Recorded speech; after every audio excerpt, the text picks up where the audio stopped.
Hi, my name is Michael Johnston and I teach piano and trumpet at REW Music. So piano lessons are really fun because there's so many different things you can do on the piano, and a piano's role in an ensemble can be so many different things, whether you're just laying down chords for a soloist or interacting with that soloist, or playing melodies, which sometimes you do and sometimes you don't, or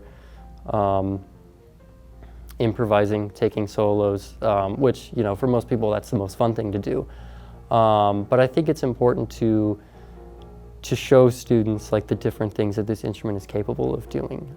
Playing along with recordings is something that I always like to do.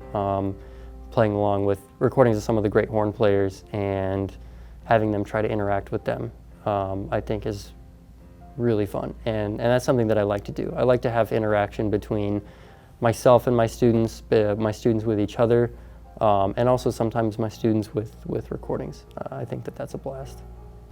Yeah, I had a big breakthrough with a student that I was teaching just earlier this year.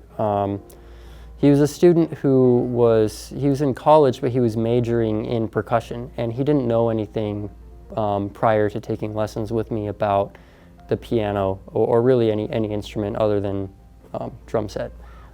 He was a great orchestral and jazz drummer.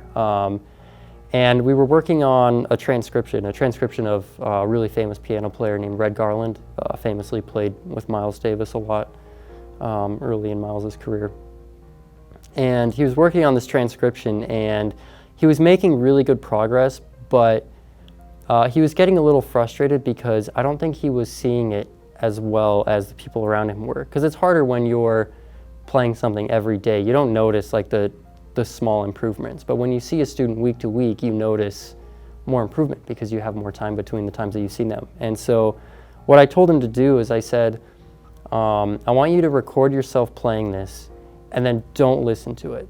I want you to record yourself playing it and then keep practicing it for a whole week, and don't touch that recording, don't listen to it. And then record yourself playing it again, and then I want you to listen back to him.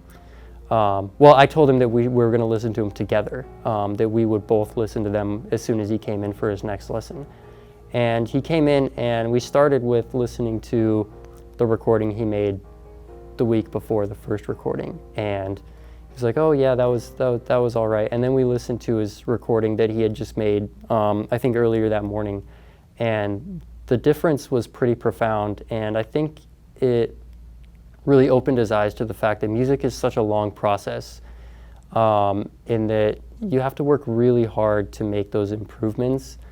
But once you notice those improvements happening, it's so rewarding because you can compare yourself to where you were just on a week-to-week basis. And if you can notice improvements, then I think that that's really important for students.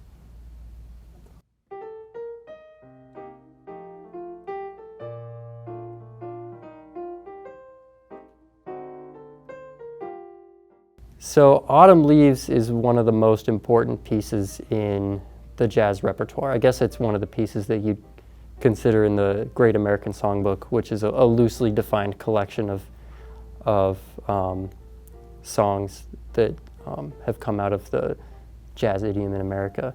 And Autumn Leaves is so special because it has been recorded dozens and dozens of times by all sorts of different people. It's been recorded by vocalists and horn players, flute players and percussionists, and everything from like pop singers to bebop saxophone players.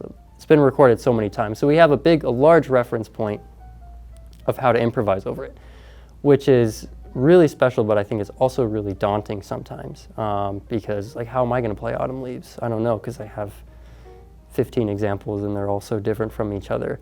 The great thing about Autumn Leaves is that you can kind of stay in one key center, and you can get away with that, and it sounds pretty good. But then, you know, you can build from there and sort of start to add some guide tones, start to add some different language. But I always tell my students that the best way to learn a tune that has lyrics is to learn the lyrics. Not all tunes have lyrics, but this one does. So I encourage people to learn those. And if you can have those in your head no matter what instrument you're playing, that's going to help you a lot because it gives you a big reference point for the feel of the song, where you're at in the song. You know, the lyrics are very emotional, and if you can pay attention to those, then it'll lead you to some great places.